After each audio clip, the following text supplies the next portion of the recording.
Break के बाद आपका स्वागत है। इस वक्त की बड़ी खबर आ रही है। उत्तर प्रदेश के राज्यपाल बीएल जोशी ने राष्ट्रपति को अपना इस्तीफा सौंप दिया है। बड़ी खबर इस बीच आपको हम बता दें, लगातार आज थोड़ी देर पहले ये भी जानकारी आ रही थी। हालांकि ये कहा जा रहा था कि बीजेपी कांग्रेस के जो राज्यपाल जिन जिन जगहों पर हैं उन्हें हटा सकती है, लेकिन ये अहम खबर इस वक्त राज्यपाल बीएल जोशी ने इस्तीफा दिया है। जोशी ने राष्ट्रपति भवन में भेजा है अपना इस्तीफा, यूपी के राज्यपाल का इस्तीफा। बड़ी खबर इस वक्त। और आपको बता दें, राज्यपाल बीएल जोशी का ये इस्तीफा। हमारे साथ अशोक तिवारी संवाददाता जुड़ रहे हैं। अशोक, बीएल जोशी के इस्तीफे से संबंधित क्या खबर इस वक्त आपके पास? उत्तर प्रदेश के राज्यपाल बनने से पहले उत्तराखंड के राज्यपाल थे और 12 अप्रैल 2012 को इनका कार्यकाल प्रदेश में बतौर राज्यपाल पूरा हो गया था। लेकिन उसके बाद यूपीए की सरकार ने 6 मार्च 2014 को इनका कार्यकाल बढ़ा दिया था और इस कार्यकाल के लिहाज से 2019 तक बीएल जोशी को यूपी का राज्यपाल रहना चाहिए था। लेकिन चूंकि देश में नई सरकार बनी, मोदी के नेतृत्व वाली सरकार बनी है, तो उसके बाद कई सारे राज्य थे जिसमें कर्नाटक और गुजरात भी शामिल थे। वहां राज्यपाल ने अपना इस्तीफा केंद्र सरकार को भेजा था, जो राष्ट्रपति उनके पास भेजा था। और अब ये एक रद्दोबदल देखने को मिल रही है। यूपी के राज्यपाल जो बीएल जोशी हैं, उन्होंने अपना इस्तीफा राज्यपाल भेज दिया है और ऐसा माना जा रहा है कि जल्द ही उत्तर प्रदेश में कोई बीजेपी या किसी बड़े नेता को, भारतीय जनता पार्टी के कुछ शीर्षक नेताओं में से होगा, उसको यहाँ का जिम्मा सौंपा जा सकता है। तो ये वही एक तरह से परंपरा, हालांकि बीएल जोशी ने तो अपना इस्तीफा सौंपा है, लेकिन ये एक वही परंपरा जो आज सुबह हम खबर भी दिखा रहे थे और लगातार इस बात की चर्चा भी थी कि जो एनडीए है वो लगातार यूपी के शासनकाल के जो राज्यपाल है उन्हें हटाएगा। ये वैसा ही कुछ हो रहा है जैसे 2004 में यूपी की ओर से सत्ता में आने के बाद एनडीए के जो नियुक्त राज्यपाल है उन्हें हटाया गया था।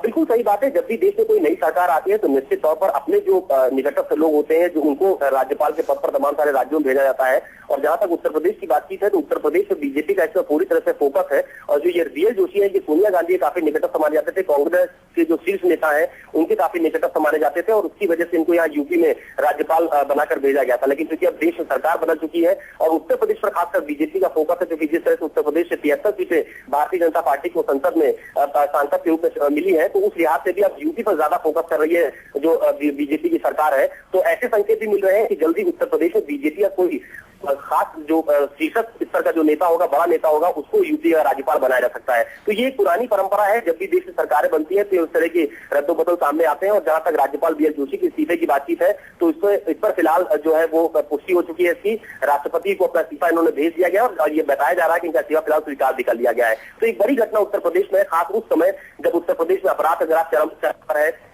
ठीक उस समय जब उत्तर प्रदेश की सरकार बैकफुट पर है और लगातार बीजेपी ने राज्यपाल से मिलकर यहाँ ज्ञापन दिया कि आप अपने संवैधानिक पद का उपयोग करते हुए सरकार के खिलाफ कार्रवाई करिए। तो फिलहाल राज्यपाल बीएल जोशी ने अपना इस्तीफा दे दिया, लेकिन अभी देखना ये बहुत दिलचस्प होगा कि कौन उत्तर प्रदेश का राज्यपाल बनता है, क्योंकि अब सारा फोकस बीजेपी का भी यूपी पे है और समाजवादी पार्टी की सरकार उत्तर प्रदेश में पूर्ण बहुमत की है। लिहाजा ये बेहद अहम होगा कि अब यूपी का जिम्मा किसको दिया जाता है। तो सत्ता परिवर्तन के साथ एक स्वाभाविक प्रक्रिया है, उसको स्वयं प्रारंभ किया है, ये मैं समझता हूँ उचित ही किया है।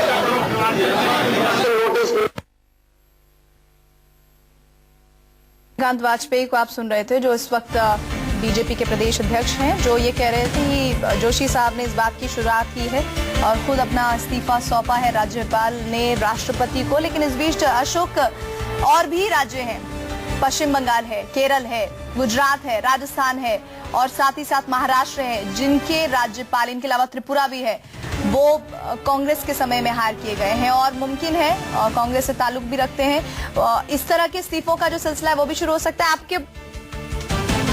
लेकिन मुझे केवल इतना ही कहना है कि सत्ता परिवर्तन के साथ एक स्वाभाविक जोशी जी ने उसको स्वयं प्रारंभ किया है, ये मैं समझता हूँ उचित ही किया है।